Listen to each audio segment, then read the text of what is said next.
Bismillahirrahmanirrahim. Assalamu alaikum. Welcome to Newsroom. I'm your host, Omar Khalid. But today is the 8th of September 2022, and we will be discussing the following during the course of our show. We'll begin with the significance of today, because today is the 8th of September and it's also the Navy Day. We'll be talking about the historical perspective of today and how the Navy is one of the most important factors as far as the defense of Pakistan and our motherland is concerned. How the Navy continues to defend our motherland since 1947 has played a very significant role in the wars of 1965, especially because of which today we celebrate the Navy Day of the Operation Somnath, in which they of course destroyed the Dwarka, the Indian flotilla of Dwarka, and we will be discussing the role of the Navy in today as well, when the floods are engulfing Pakistan and are causing havoc, and how the Navy and its personnel are risking their lives to help those who are in need across the country. This is going to be our first segment. Then we'll be talking about new world blocks in the making in the perspective of the Russia-Ukraine war. Russia has taken out a new foreign policy doctrine that is based on the concept of a Russian world. We also know about the Indo-Pacific strategy of the United States of America. So where is all of this going in the context of the changing geopolitical and geostrategic scenario of the world? Will we be seeing more tensions? Will we be seeing a multipolar world, a bipolar world, or a much more complicated situation as far as the world geography and politics is concerned? This is going to be our second segment. Then we will be talking about the relationship that exists between the Kingdom of Saudi Arabia and Pakistan. Now, Chief of the Army Staff General Qamar Javed Bajwa has said that Pakistan views its historical relationship with the Kingdom of Saudi Arabia and acknowledges its unique place in the Islamic world. He was talking to the Minister for Defense from the Kingdom of Saudi Arabia, Samir bin Abdulaziz Al Tabib, in Rawalpindi. Of course, the relationship between both the countries is quite significant, important. The kingdom has been there for Pakistan in times of need and continues to be there for Pakistan even today in the times of flood and economic crisis. Then we'll be talking about Dr. Gregory Stanton, who is the founder of a Genocide Watch, who has said that the way things are going in India and in illegally occupied Jammu and Kashmir, the lives of 200 million plus Muslims is at stake, and this is what the intention of the Hindus in India is to completely eliminate this population of Muslims in India. A very alarming statement. We will be discussing that in today's shows as well. And finally, we'll be talking about social worker and Iqra University's founding chancellor, Hunaid Al-Lakhani, who passed away in Karachi on Thursday at the age of 49 from complications from dengue. Now, of course, this goes on to say that not only diseases such as COVID, but also dengue play havoc with your lives, and we've lost a very important, significant personality as far as Pakistan's education sector is concerned due to this. This is going to be our last story. Let's begin with our first segment, ladies and gentlemen, that concerns the significance of today, that is the Navy Day, and also the role of the Pakistan Navy in defending our motherland since 1947, and even now in these times of floods. More in the following report. Pakistan is struggling to respond to the floods given their unprecedented magnitude. As many as 33 million of population of 220 million have been affected in a disaster triggered by climate change that has left hundreds of thousands homeless and caused losses of at least $10 billion, officials estimate. Prime Minister Shehbaz Sharif stated that government is taking steps for rehabilitation of flood affectees in coordination with all relevant departments. The Prime Minister has also directed authorities concerned to ensure rehabilitation and reconstruction of highways, bridges and other infrastructure, and has increased the compensation amount from 28 billion to 70 billion rupees, while 20 billion rupees through Benazir Income Support Program have already been distributed. UN Secretary General Antonio Guterres will pay a 2-day visit to Pakistan to express solidarity with the country braving a colossal climate-induced natural disaster. In a statement, Foreign Office spokesperson Asim Iftikhar said the Secretary General's visit will further raise global awareness about the massive scale of this calamity and the resulting loss of life and widespread devastation. The floods have highlighted the importance of sustained international support of Pakistan through the rehabilitation and reconstruction phase and for building resilience against future climate shocks. Now, to discuss the significance of today, we've been joined in the studios by Commander Sajid Hussain from the Pakistan Navy. Commander Saab, thank you very much to have joined us. Commander Saab, let's begin with the significance of today, that is the Navy Day. We celebrate this every year. The 6th is an overall defense day, then the 7th is the Pakistan Air Force Day, and today is the Pakistan Navy Day. Now, we all know about the Operation Somnath. We all know how you bombarded the Indian port of Dwarka and destroyed the radar system on this very day. We would like a lot of our people who do not know of the Operation Somnath to give us small details about how that happened. First of all, thank you very much for providing us this opportunity to join PTV and highlighting the significance of Navy Day particularly. You know, whenever in the world there is a war in between any two countries, it is primarily a Triforces job. If the specific country is maintaining all the three forces, which in case of Pakistan and India was. So in that war of September 65, actually, you know, the war was imposed on us by the adversary, and as per their plans, their initial plans, they wanted to curtail the war towards Lahore and Sialkot sector. So in order to contribute towards this national cause, Pakistan Navy also took an initiative, and there were various multiple objectives behind Pakistan Navy's contribution in that. One of them was that, you know, Dwarka was a very significant kind of radar station, which was providing very useful help to the Indian Air Force, because of which they were able to carry out attacks inside Pakistan by utilizing the services of the Dwarka radar station. So Pakistan Navy took this initiative to cut that vital source of information, so that the Indian Air Force is somewhat kind of blind in this sector. In order to conduct this operation, it was I mean, the plans were already there, only the execution part was there. So while executing this Operation Somnath, a total of 7 ships were tasked to carry out bombardment at the Dwarka port, and each ship was tasked to bombard at least 50 rounds on the Dwarka. So you can imagine that more than 350 rounds are bombarded on the Dwarka station. Obviously it was of no use and completely destroyed. So that was a very useful and vital kind of contribution which Pakistan Navy did, although there were risks involved in that also. But you know, war is itself a risky job, and we have to do it because we are wearing this uniform in order to be prepared for such kind of activities. So what happened that these ships, when they were actually involved in that operation, one of our another vital asset, which was the submarine, was also in that area, and the task provided to the submarine was that, because we were expecting that we might face some retaliation from the Indian side, specifically from the Indian Navy side. So you know, the submarine has a hidden capability to remain submerged underwater and remain silent and act when it is needed.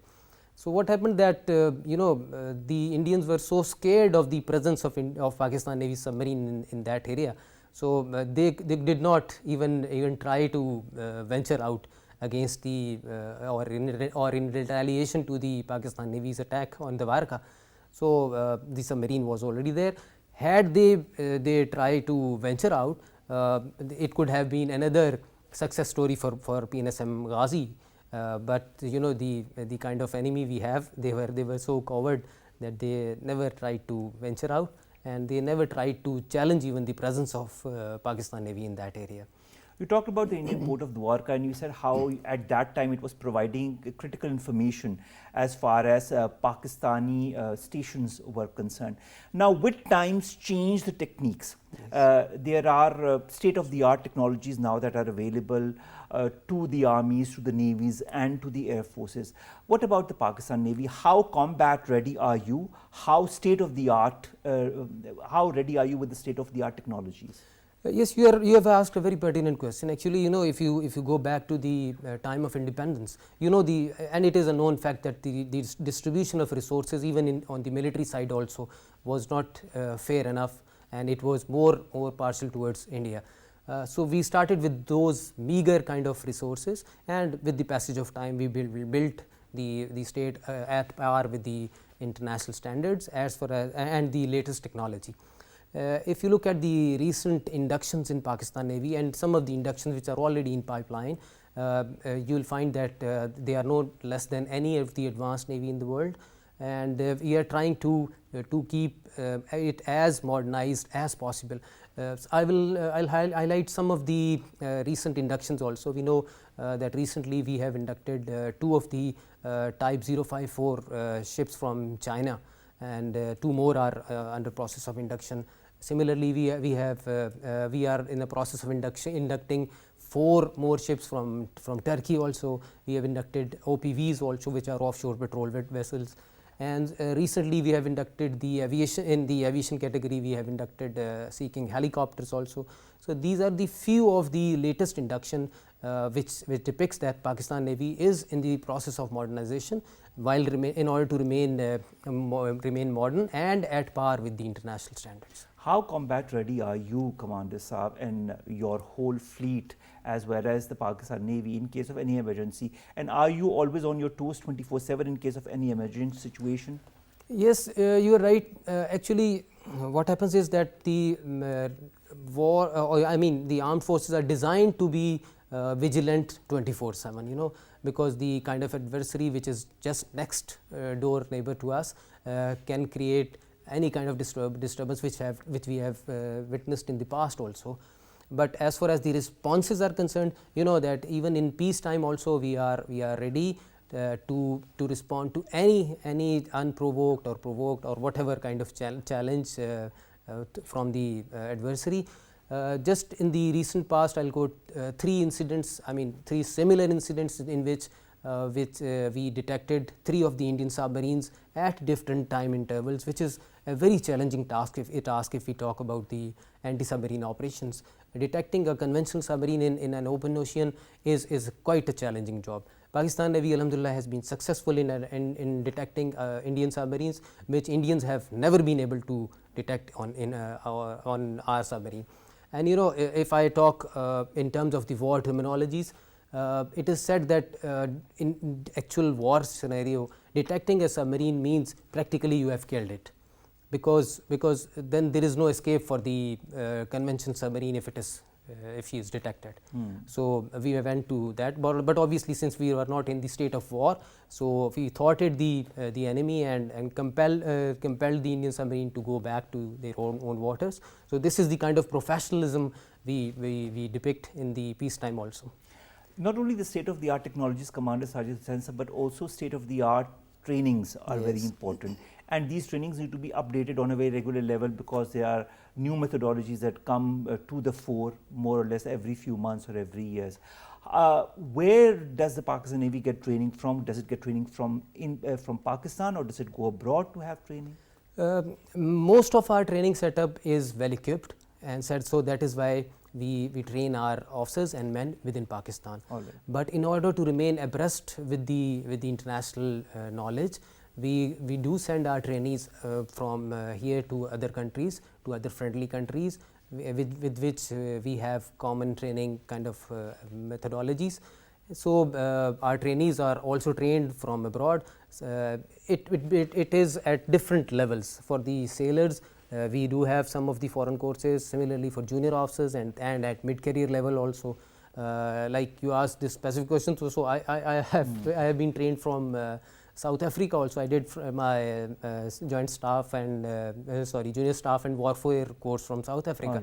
So similarly, we have ties with other friendly countries, and not only we send our trainees, but you know, it is a mutual kind of learning process. They also send their trainees to our training institutes, and at present there are various international students which are undergoing training at various Pakistan Navy training establishments. You talked about this coordination, collaboration between different countries between different navies.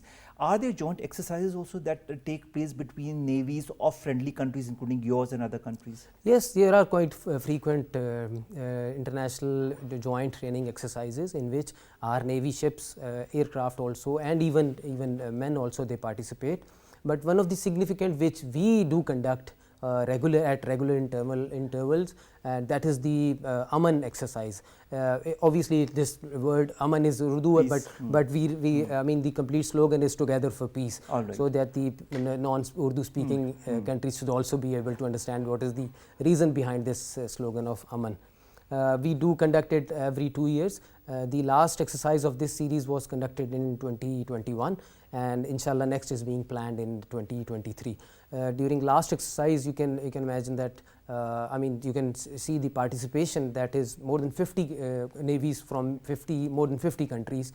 They participated in the exercise Aman 21. So this depicts the professionalism and the level of confidence the international navies and the other countries they have in Pakistan Navy, because it is, it is a joint or mutual learning process. True. And I'm very happy to say that not only navies from the smaller countries they participated in the Aman exercises. During last Aman exercise, there were participation from major navies also, which includes the United States, Russian, Royal Navy from UK, and China, and all such bigger nations. All right. Now you talk of peacetime exercises, and you talked about the Aman exercises. We are at peace times, but we are not exactly at peacetime nowadays in Pakistan, because we are engulfed by effects of climate change through floods and the devastation that they have caused. Now the armed forces that include the Pakistan Navy are on the forefront as far as helping the people in need, providing them with the necessary shelters, food, medicine is concerned. How robust is the Pakistan Navy and its activities as far as helping those in need due to the floods is concerned? You are right. You see, Pakistan Navy is also operating and concerned with this kind of natural calamity, and the kind of damage which has been occurred across the country is kind of unprecedented. Because of the heavy rains, or I mean it can't be compared with the previous record even. So that much amount of rain is there. So when the damage is unprecedented, the response has to be unprecedented. True. Also. So we are geared up, alhamdulillah, for that. We are trained for that, and we have sufficient resources also to meet the such kind of calamity. If I talk about the Pakistan Navy's response towards the humanitarian assistance, actually, the Pakistan Navy primarily operates in the south of the country, that is Sindh and Balochistan.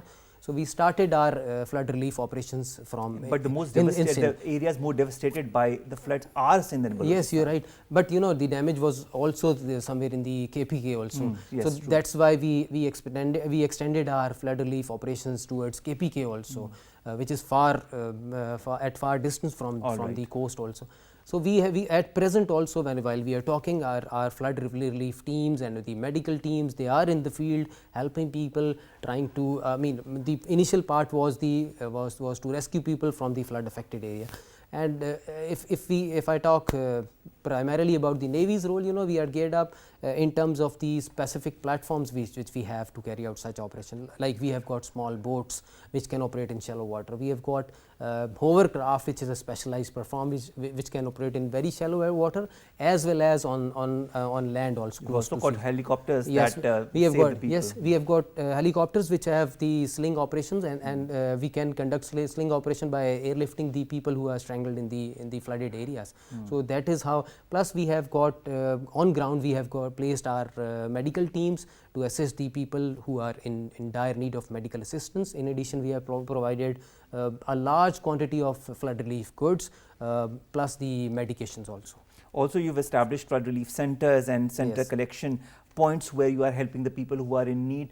In this whole devastation, in this whole atmosphere of how should I say, gloom, maybe because of the effects that the floods have had on people's livelihoods, on the lives of their families, children, their whole houses have been destroyed, their crops have been destroyed.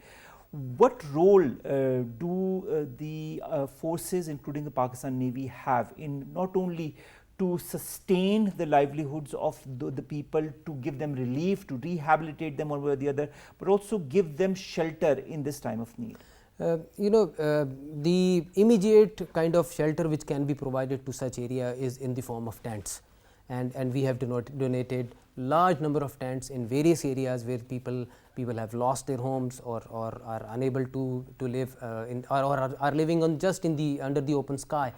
So primary focus was to provide them at least a shelter where they can be safe, and then obviously when the water level will go down, they will be sent back to their own areas, and the rehabilitation process will start. So this we are in such a process now. Commander sir, there's also the health related issues that have cropped up, whether it be cholera, whether it be dengue, malaria, and waterborne diseases, diarrhea, COVID, and so many other diseases that are prevalent now amongst the victims of this tragedy that is the flood. What kind of medical facilities is the Pakistan Navy also providing to the people? Our doctors, qualified doctors along with the nursing staff is there in the field. We have established dedicated medical camps to deal with such kind of diseases. Particularly you talked about the waterborne diseases. So in order to counter the adverse effects of those waterborne diseases, the medical teams are providing the basic health care, and the serious patients are also shifted to the other nearby hospitals. In addition, we have provided a large quantity, more than 450,000 liters of drinking water to those areas, so that people are able to drink clean water, so that it does not, it curtails the effects of further spreading the waterborne diseases. All right. The Pakistan Navy is also undergoing diving operations to help those who are stranded in difficult places that are not easy to reach even through helicopters, or to help those who are drowning. How much of a relief is that for those who, when you rescue them, when you give them rehabilitation, when you give them food, shelter, what kind of a response have you generally seen from those who've been affected by the floods? There are people who have seen such a vast body of water for the first time, True. So when they are entangled into that, so rescuing them from that calamity is a blessing for them, So Alhamdulillah, God has actually provided us this opportunity to be there and help them in whatever way we can. Our primary focus is to save lives, but obviously when the flood water was at high swing, there are various casualties also. So then the diving team they also were tasked to find out the dead bodies of the people who could not survive. So that is a particular task which only the divers can carry out. True. And the Pakistan Navy has the specialty in that also. Thank you very much, Commander Sajid Hussain Saab, to have joined us, to have talked to us about not only the significance of today, that is the 8th of September, with reference to Operation Somnath, and of course you gave us a bit of detail about how that happened in 1965 and how the Pakistan Navy stays vigilant, just like the other armed forces of Pakistan, in times of war and in times of peace and in times of flood, to help our people, to help our motherland from any calamity that it might be confronted with. Thank you very much, sir, to have joined us. That was Commander Sajid Hussain Saab from the Pakistan Navy talking to us about the significance of the 8th of September, that is the Pakistan Navy Day, as well as the efforts that the Pakistan Navy is undergoing to help those in need because of the floods that have occurred all across Pakistan. Our second story, ladies and gentlemen, concerns the new world order, the new political blocs that are being formed across the world, whether it be Russia's new political doctrine or the US Indo-Pacific strategy. New strategic developments are occurring across the world. What kind of impact is that going to have, not only on countries across the world, but also developing countries like Pakistan? More in the following report. As the Russia-Ukraine war enters its 197th day, there have been myriad diplomatic and battlefield developments with far-reaching consequences for contemporary world. A referendum in Kherson on becoming part of Russia has been paused. The Russian state news agency TASS reported that it's a bid to strengthen its image as a democratic state in the international arena, striving to form a multipolar world. Russian President Vladimir Putin has approved a 31-page doctrine outlining the Kremlin's broad foreign policy vision based around the values and interests progress of Russian world. Among the doctrine's tenets are strengthening the global perception of Russia, promoting Russian traditional culture and value, and bolstering ties with countries including the Slavic nations, India and China. Earlier, Russian president signed a new naval doctrine that cast the US as main rival and set out Russia's global maritime ambitions for crucial areas such as Arctic and the Black Sea. While announcing indefinite shutdown of gas pipeline, the Kremlin said that collective West is to blame for the shutdown of Nord Stream 1, as sanctions against Russia are preventing necessary repairs to the pipeline's machinery. European officials have accused Russia of using repairs as an excuse to halt natural gas deliveries in possible retaliation for Europe's support of Ukraine. Now, Vladimir Putin, as I've announced in the beginning of this segment, has announced a new foreign policy doctrine that is based on the Russian world. We also know about the US Indo-Pacific strategy that was announced some time back, in which more emphasis is being laid on certain countries in the region, and there is a certain reference to China, of course, to hold ground against the rising popularity or strength of countries such as China. And also we in the whole context of the Russia-Ukraine conflict also, there are countries across the world that includes the United States of America, that include the European Union, that are also combining and joining their hands in order to build a new front. Now that Russia has also announced a new foreign policy doctrine that is based on Russian world, there is going to be a huge change as far as the strategic developments in the region is concerned. We all know Russia's influence in the region. We also know China's role and the way it is emerging as a very strong power, and of course that is creating a lot of ripples in the West as far as how strong China can become in the years to come. Then add to that the conflict between Russia and Ukraine, which on the one hand is creating issues with the West, with the European Union and with Ukraine, but on the other hand is also showing the strength of Russia as not only an important power that is wielding strategic strength inside the world, but also the emergence of a new development as far as how political blocs are being made across the world. We've been joined by Dr. Salma Malik, who is a renowned foreign affairs specialist, to talk about this and more. Dr. Salma, thank you very much to have joined us. Dr. Salma Malik, when Vladimir Putin announces a new Russia doctrine, calls it the Russia based on the Russian world, we also know about the Indo-Pacific strategy by the United States of America that has been announced some time back. Is the Russian world doctrine a response to the Indo-Pacific strategy, or is there more to it? Well, I think it's a bit of both. Russia has been coming up big. It's been trying to announce to the world, herald to the world, that what it is all about, the lost glory that Russia was. Putin has been very concerned about bringing Russia's old glorious image back to the world platform, and this is one attempt towards that. For the audience, one must also bring it to notice that big countries, when they are trying to assert themselves, they do two things. One, of course, is to declare what their strategy or mindset is all about. It can be a very open declaration. It can be a quadrilateral intent. It can be a State of the Union address, as we are comfortable with these terminologies when it comes to the US. With the Iron Curtain world in the yesteryears during the Cold War, this transparency or openness about what their policy overtures were was very limited. They wouldn't really talk about it. Plus the fact that majority of us are attuned to the Western narrative a lot more, and we have heard a lot more from them. And this is a page both China as well as Russia are taking out of the American strategic thought, and now they're becoming a little more transparent than they were before. Previously, ambiguity was considered to be the buzzword. It was considered to be something which was a good idea, that we don't need to be so open and transparent that we inform the adversary as to what we intend. But now in this world, which is globally interconnected, interdependent, these countries are making this effort to declare their intent and to show as to what their soft peddling is all about and how to sell the narrative. So it is the selling of the narrative.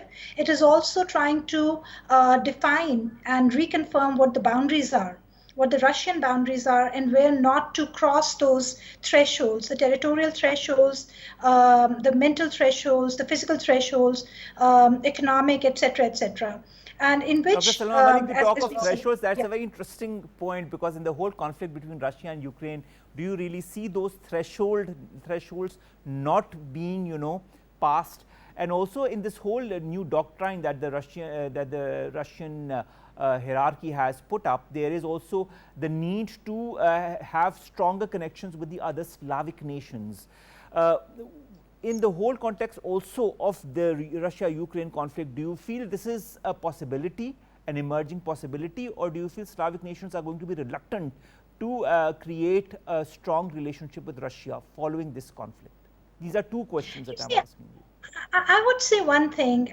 When we look at the developments in these last 6 months, Pakistan went to on a state visit to Russia. Unfortunately, the visit by itself was not so controversial. The rhetoric as a result of that visit became controversial and made the visit controversial. But when we look at India, what we actually see is that India actually did not side with its strategic partner of today, that is the US, and it pursued entirely its own policies and trust. And it has done from time to time. And India has been given waivers, one-time waivers, exceptions. America has looked the other way while India did whatever it had to do. But isn't that so part of because of the Indo-Pacific strategy of the US, wherein it gives more importance to India as a nation? Self-interest driven. Point that I'm saying here. So I think the need here is to figure out how to manage yourself around these contours that are being constructed, reconstructed, evaluated, or re-evaluated. And so long as the countries understand how to manage or play these cards well, I think it's a perfect balancing of strategy. It's easier said than done. It's not such a simple game that we are playing a game of chess, but of course, it's a grand chessboard, as the grand analysts talk about. And if you're good chess players, we will definitely have the deal to ourselves. So, from our perspective, if you're looking at this strategy which is being drawn, I think a lot of that Russia is already practicing. Russia had given its red lines to the Western world before it entered Ukraine or made this military intervention in Ukraine. And the Western world kept on trying Russia's physical thresholds. They kept on trying to call its bluff that it will not intervene the way it did. And eventually it finally did. And now the Western world has this narrative of humane help to the beleaguered Ukrainians and so many other things. But if we go past February 2022, and we looked at how these developments led to the ultimate Russian intervention in Ukraine, the red signals, the flags, the signaling, the narrative, all of that was pointing towards this eventuality that finally happened in February. So I think by doing this declared doctrinal shift that Russia is making, now it is putting these things in clear. How the US will look at it, how they are going to draw lines. This may lead to what we have been speculating about, a new Cold War. But is that new Cold War going to be a binary, or it is going to be a triad with China becoming a third party? And this time China is not going to play a second fiddle. China is not going to be a country which is going to be written down in history as a country which is still coming up. This China is a formidable country. It is using smart power. And when we say smart power, that's the ideal mix as how China thinks of both its hard as well as soft power potentials. So in case the Western world tries to now test these limits, it is going to become a very, very messy affair. And I think after reading these doctrines, however humane the strategy or the soft power potential Russia is putting across to the world, there has to be a very serious thought process happening in the Western worlds about what their strategy to deal with Asian powers or Eurasian powers now is going to be. Now, Dr. Saiba, in this whole binary or triad scenario that could emerge in the next few weeks or months, and as you said, the importance of China, that is manifold, and it's going to be paramount in the months to come as well. Where does that leave developing countries such as Pakistan? We have always maintained that we do not want to be part of any bloc, but will we be forced to become part of one bloc or the other?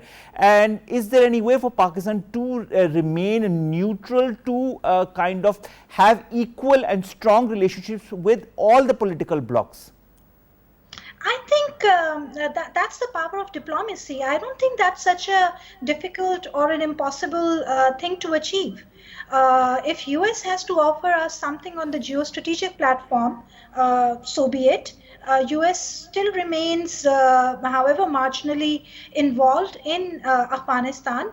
Yes, they don't want to have very cozy relations with Pakistan because they have found a likely partner in India, but India is also driving a pretty hard bargain. So if India can balance between the US and the Russian Federation and also have economic relations with China at the peak of Galwans and Doklams, why can't Pakistan actually, without getting into confrontational terms with any of the three parties? Look at Pakistan now. We are totally marginalized. We have our own problems to handle. Let's get a grip on our economic issues. If we have CPEC, we then also have China talking to the IMF and to various authorities, which are Western authorities, to bail us out of an economic fallout. And that has happened. So that's a mixing of both the Asian and the Western world. And we've also had a start of yet another friendly relations feeler with Russia. So I think, number one, Pakistan needs to stop thinking that it is one of the most important countries of the world. We just need to put our act together, solidify ourselves as an economically viable country. And once we do that, and for this we need all type of powers that we can get hold of. And we have sufficient diplomatic potential to juggle these three corners. As for China, China is not only one of our oldest and deepest and most all-season friend. China also understands this potential of multilateral diplomacy, which is very important for countries such as ours to survive in the world. And China has put no conditionalities that if you want to get into CPEC with us, then you don't have to be at good terms with USA or with the Russian Federation. So why don't we play this situation well? We have this opportunity and we can rise to the occasion. And all it requires is good diplomacy, less talking, and solid footings. We have done that when it comes to our military initiatives and military exchange, both with Russia as well as China, as well as USA, during USA's positioning in Afghanistan. And all these three corners were being looked by Pakistan, and we were juggling these pretty well. I think we can do it at the larger scale as well, and it's not going to take too much. Again, I'm saying I'm not trying to demean ourselves. What I'm trying to say here is don't consider ourselves to be the pivotal point where everyone is going to converge. No, detract attention from ourselves, build our potential, and build our inroads with all three blocks and get the maximum out of it. India did it during the very vicious classic binary Cold War, and they got away with very little damage. In fact, they benefited from the best of the both worlds. Pakistan can do it very well itself. India is even doing it today. But for me, I'm not taking India as an example that because they have done it, so we should also do it. I'm just giving this example that we are a people of the same mindset. We are close neighbors. We have a lot of similarities when it comes to our strategic thought and culture. So this is the best example one can put forward. But Pakistan needs to realize which part is going to help its best. And we need to channel our potential in that direction. And we can have finally, Dr. Salma Malik, I'd like to revert to the Russian doctrine of this Russian world, in which they talk about protecting, safeguarding and advancing the traditions and ideals of the Russian world. We've also seen the impact that the West has had. We've seen the cultural and other impacts that India has had and how it's played on the soft power and its narrative in order to build itself as a nation. Seeking the example of the Russian doctrine, do you feel Pakistan can also build up on its soft power through the narrative, just like India has been doing? Absolutely, absolutely. Pakistan has so much to share with the world. Pakistan has so much potential, and we have been working on it. Look, today's world is full of opportunities. When it comes to the media outlets, so many other things, all we need to do is package these things well.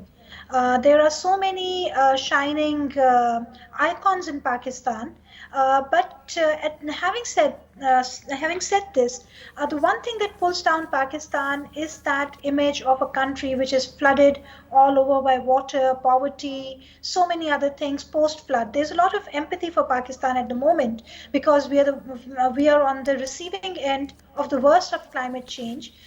Let's use this opportunity to turn the tables. Let's try to build these unfortunate cities, rural areas, which have been affected and are still being affected as a result of these floods, and try to build a Pakistan which is owned by people, which is led by people, and try and see how we can manage these things. It is not very difficult. We have enough human resource. All we need to do is build a direction, build a vision, and work on it. And once we become self-reliant internally, no one can ignore us. You that see, is this so is the true, thing Dr. that we Salman need Malik. to do. I totally Thank agree you. with you on that, and I think it's very important for us to also have our Pakistan world after the doctrine that Russia has put up, because in this whole changing arena of geostrategy, geopolitics and geoeconomics, it's very important that countries like Pakistan understand the whole perspective and move forward with its own way of connecting to the different powers that be, and we are doing that, and we have shown that Pakistan does not want to be part of a bloc but wants to have strong relationship with all the countries possible, and that is what Pakistan's foreign policy is all about. Let's come to our last three stories very quickly. The first is the relationship between the Kingdom of Saudi Arabia and the Islamic Republic of Pakistan. Now, the Minister of Defense of the Kingdom of Saudi Arabia and Transformation Management Office Chief Executive Officer Dr. Samir bin Abdulaziz Al Tabib visited the Chief of the Army Staff, General Qamar Javed Bajwa Saab, on Thursday, and of course they discussed issues of mutual interest. And not only that, they also shared the commonalities that exist between both the countries and the collaboration and the cooperation that the Kingdom of Saudi Arabia has been providing Pakistan with in the past and in the present and in this time of needs of the flood as well. Also, Saudi King Salman bin Abdulaziz and Crown Prince Mohammed bin Salman had also shared their condolences with our President Dr. Arif Alvi in the past as well when these floods happened, and our Foreign Minister has also been talking to his Saudi counterpart as far as apprising him of the flood situation is concerned. So there is a very strong relationship, and that is strengthened by visits by the Saudi dignitaries such as the Minister of Defense, who is here right now and has met with the Chief of the Army Staff. This is a relationship that continues to foster, that continues to strengthen. Let's come to our next story, and that concerns India, that is, as per the founder of Genocide Watch and the President Dr. Gregory Stanton, is preparing for genocidal massacres of 200 million Muslims. This has been stated in a very alarming way by the founder and the chairman of Genocide Watch, Dr. Gregory Stanton. He says the persecution of Muslims is reflected in the anti-Muslim measures that include the termination of Kashmir's autonomy. Here he's talking of Indian illegally occupied Jammu and Kashmir, Discriminatory Citizenship Amendment Act, and the dehumanization of Muslims through hate speech. And there are so many examples of all that he has reiterated in the events that have untangled in India and that have happened in India and continue to happen in India since the last few years, especially after the abrogation of Articles 370 and 35A. Finally, ladies and gentlemen, renowned educationist Hunaid Lakhani passed away in Karachi at the age of 49. He had travelled Thatta to participate in flood relief activities. Therein, he developed a fever and condition that started to deteriorate, and he was subsequently diagnosed with dengue. But unfortunately, doctors could not save him because, as you know, what dengue causes is that it causes a reduction in the platelet count. And when the doctors got to know about dengue, that he had developed dengue, it was a bit too late in the day. The funeral prayers are going to take place tomorrow. As both the children of Mr. Lakhani live abroad. Nevertheless, a huge loss for Pakistan's education system and for philanthropy in Pakistan as well. We pray for the departed soul and we wish their family, his family, all the strength possible. With that, ladies and gentlemen, we come to an end of today's newsroom. We'll see you inshallah tomorrow with new story segments that pertain to you, us and Pakistan.